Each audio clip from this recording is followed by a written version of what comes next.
ये गार्डन टूम है और यहाँ पर यीशु मसीह को क्रूस पर चढ़ाने के बाद रखा गया था। ये कब्र यूसुफस अर्थमियस की थी और निकोदेमस ने उसको सुगंधि द्रव्य लगाया था।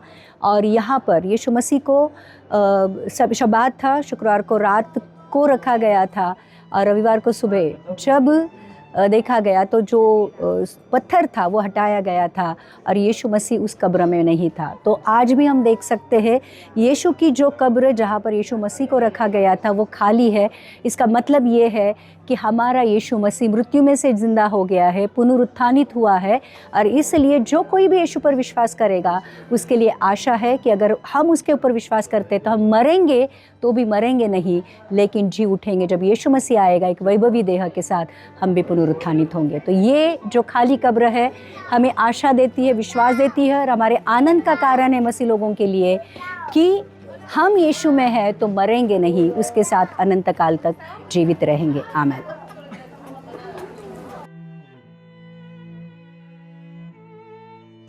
यीशु मसीह का मृत्यु में से जी उठना इसलिए हम विश्वास कर सकते हैं क्योंकि बाइबल में लिखा है कि 3 चीज़ें थी कि यीशु मसीह को कब्र में रखा गया था, वहाँ पर गार्डन था और वहाँ पर एक दाखरस बनाने का एक वाइन प्रेस था। तो हम देख सकते हैं ये वाइन प्रेस है, वहाँ पर गार्डन टूम है और ये गार्डन है। ये जो अभी यहाँ पर जैतून के पेड़ है, लेकिन यीशु मसीह का जो काल था वहाँ पर उस समय में यहाँ पर दाख लताएँ थी और दाख लता का एक बहुत बड़ा गार्डन था और यहाँ पर दाख रस बनाया जाता था। तो ये वाइन प्रेस है। तो यीशु मसीह के बारे में जो लिखा गया था वो सारा सच है। ये बातें यहाँ पर सिद्ध होती है।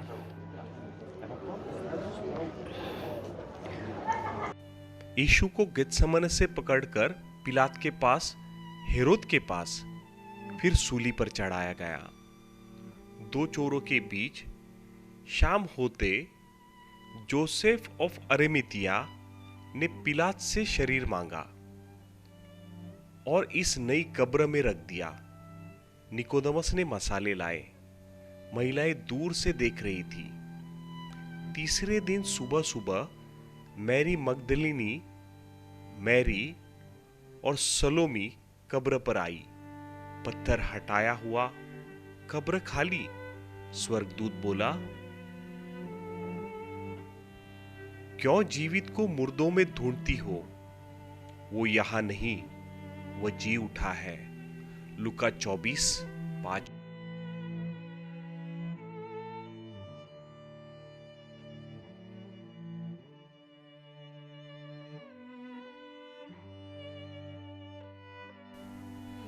क्षमा के लिए यीशु मसीह इतना महत्व क्यों देते हैं?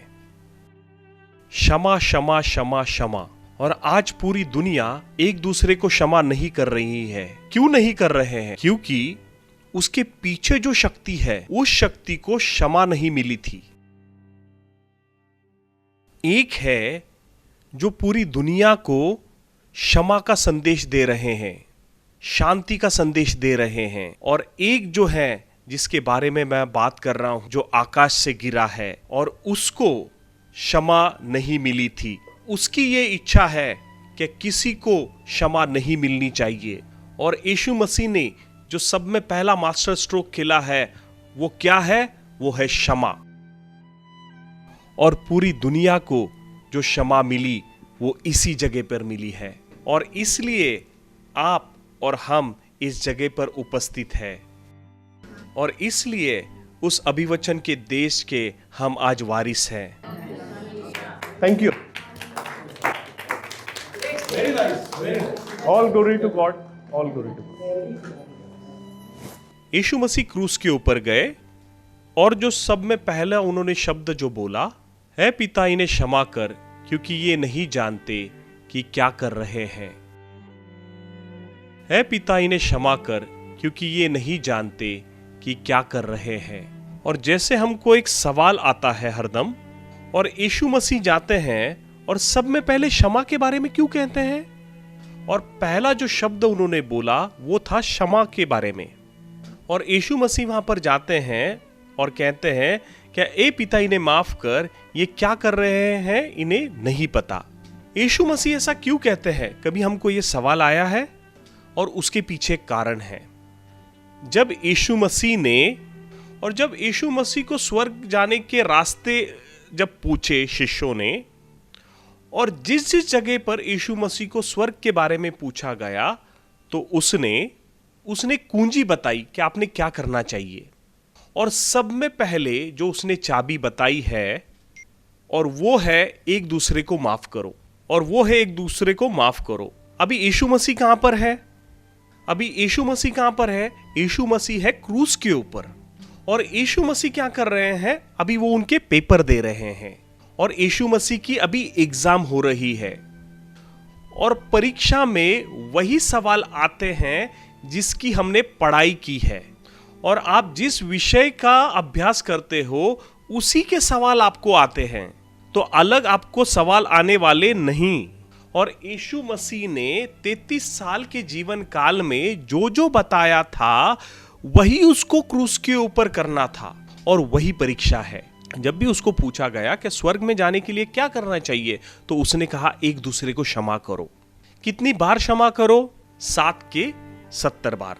प्रभु की प्रार्थना, उसमें उसने क्या बताया था? और प्रभु की प्रार्थना में उन्होंने क्या सिद्धांत बताए थे?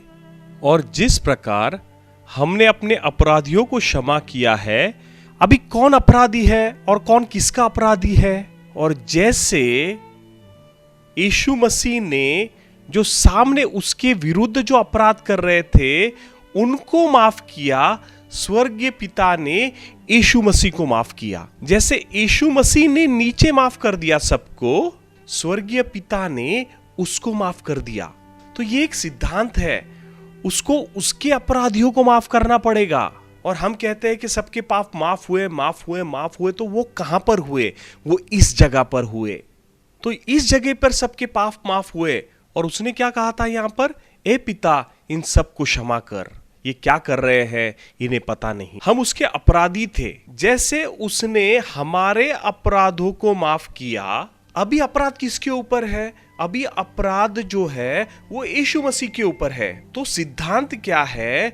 जैसे वो नीचे सबके अपराधों को माफ करेगा, स्वर्गीय पिता उनके अपराध माफ करेगा, और यीशु मसीह के अपराध भी माफ करेगा। जैसे प्रभु ने सिखाई हुई प्रार्थना में उसने जो सिद्धांत सिखाए थे। और इसका ही कनेक्शन आपको दूसरे शब्द में देखने मिलेगा। तो जो चोर था यीशु मसीह के साथ, वो कैसे मुक्त हुआ? और वो चोर को क्या कहता है? आज ही तू मेरे साथ स्वर्गलोक में होगा। चोर क्या कहता है उसको? मुझको याद। चोर पश्चाताप करता है, उसको समझ में आता है। और दूसरा चोर क्या कहता है? तू भी छूट जा और मुझे भी छोड़। और इमीडिएटली दूसरे मिनट में यीशु मसीह क्या कहते हैं उसको? क्या किया था उसने ऐसा?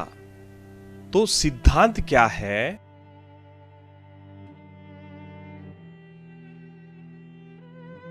और पहले वचन में जो भी लोग वहां पर थे उसमें ये चोर भी है, और उस जगह पर उनके पापों की क्षमा हुई। उन अपराधियों में वो चोर भी है, और उस चोर के जैसे आप और हम भी हैं। जब तक हम यीशु मसीह से ये नहीं कहते हैं, जब तक हम परमेश्वर से ये नहीं कहते हैं कि ए पिता हमें माफ कर।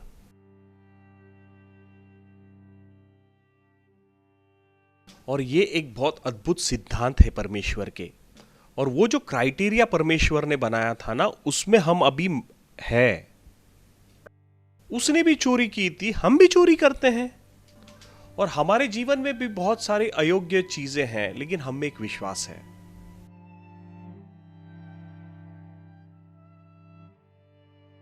क्षमा कहां पर हुई? तो क्षमा इस जगह पर हुई है। और पहले शब्द में जो क्षमा हुई थी, वो पूरे मानव जाति को जो क्षमा मिली वो वहां पर मिली है। और वो एक सिद्धांत है, उसके बारे में मैं आपको बताऊंगा। जितक्यानं तुम्ही हा पिता तितक्यानं माझ्या स्मरणार्थ हे करा, कारण जितक्यानं तुम्ही ही भाकर खाता व हा प्याला पिता तितक्यानं तुम्ही प्रभूच्या मरणाची तो येईपर्यंत घोषणा करता। आमेन।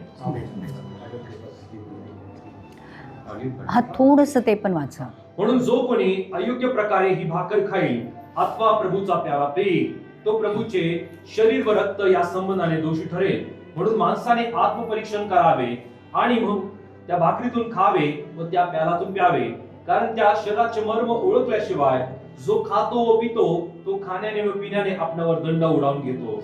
म्हणून तुम्हामध्ये पुष्कळ जण दुर्बल व आजारी आहेत आणि बरेच निद्रेत आहे. याचे कारण हेच, कारण आपला न्याय निवाडा केला असता तर आपल्यावर दंड उडवला नसता. ज्या अर्थी आपल्यावर दंड उडवला आहे त्या अर्थी आपल्याला प्रभूकडून शिक्षा होत आहे. अशा हेतूने की जगाबरोबर आपल्याला दंडाज्ञा होऊ नये. म्हणून माझ्या बंधूंनो, तुम्ही भोजनास एकत्र जमता तेव्हा एकमेकांची वाट पहा. कोणी भुकेला असता तर त्याने घरी खावे, अशा हेतूने की तुमचे एकत्र जमणे दंडास कारण होऊ नये. आमेन. हिंदी में अच्छा, जब तक आप बांटते हो मैं हिंदी में पढ़ती हूँ. क्योंकि ये बात मुझे प्रभु से पहुंची और मैंने तुम्हें भी पहुंचा दी कि प्रभु यीशु ने जिस रात वो पकड़वाया गया रोटी ली और धन्यवाद करके उसको तोड़ी और कहा, ये मेरी देह है जो तुम्हारे लिए है, मेरे स्मरण के लिए यही किया करो. और इसी रीति से उसने बियारी के पीछे से कटोरा भी लिया और कहा, ये कटोरा मेरी लहू में नई वाचा है, जब कभी पियो तो मेरे स्मरण के लिए यही किया करो. क्योंकि जब कभी तुम ये रोटी खाते और इस कटोरे में से पीते हो तो प्रभु की मृत्यु को जब तक न आए प्रचार करते हो. इसलिए जो कोई अनुचित रीति से प्रभु की रोटी खाए या उसके कटोरे में से पिए वो प्रभु की देह और लहू का अपराधी ठहरेगा. इसलिए मनुष्य अपने आप को जांच ले और इसी रीति से इस रोटी में से खाए और इस कटोरे में से पिए. क्योंकि जो खाते पीते समय प्रभु की देह को न पहचाने वो इस खाने से और पीने से अपने ऊपर दंड लाता है. और इसी कारण तुम में से बहुत रोगी है और दुर्बल है और बहुत से सो भी गए हैं. यदि हम अपने आप को जांचते तो दंड न पाते, परंतु प्रभु हमें दंड देकर हमारी ताड़ना करता है, इसलिए कि हम जग के साथ, संसार के साथ दोषी न ठहरे.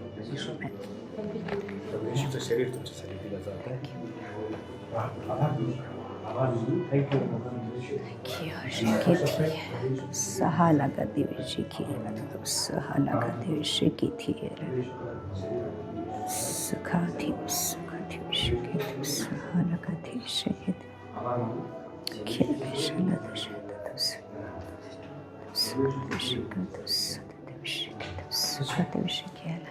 We can sing a song. Thank you, God. Thank you, Father. Thank you, Holy Spirit. Just Jesus.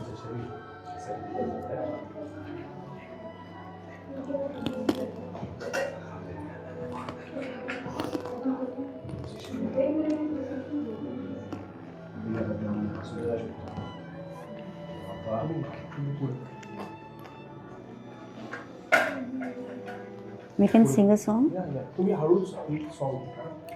हाती पायी खोल तुझिया रुतले खिळे दुधारी. हाती पायी खोल तुझिया रुतले खिळे दुधारी. मी रोगमुक्त झालो फटके तुला मिळाले.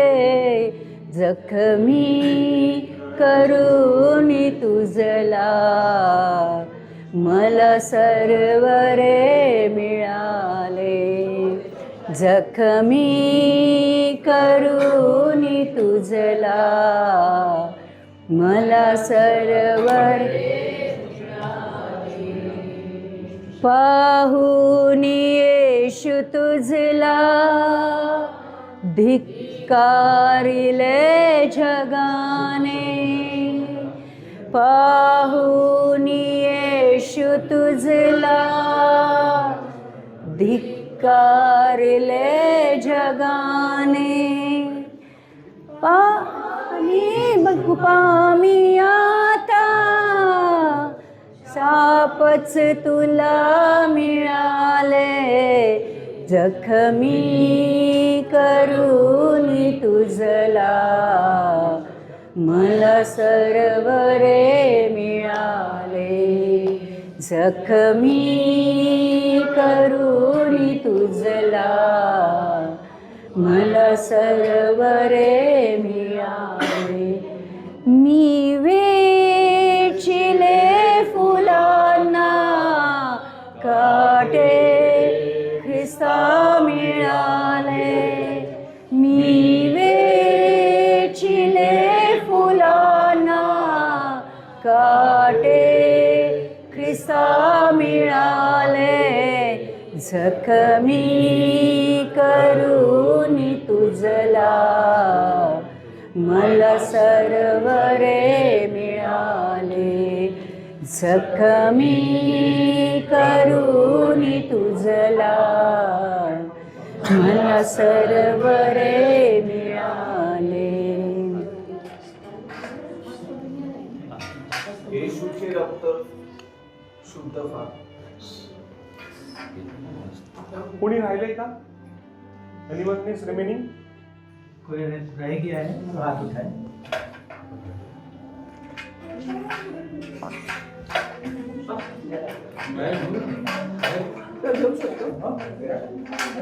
हा, घ्या ना, घ्या. पहिले भाकर आणि मग हे. ओके, सगळ्यांनी घ्या. पहिले भाकर घ्या आणि मग द्राक्षरस घ्या. आणि खाली ग्लास कोणाकडे? इकडे द्या. खाली ग्लास तुम्ही घेतले. खाली ग्लास.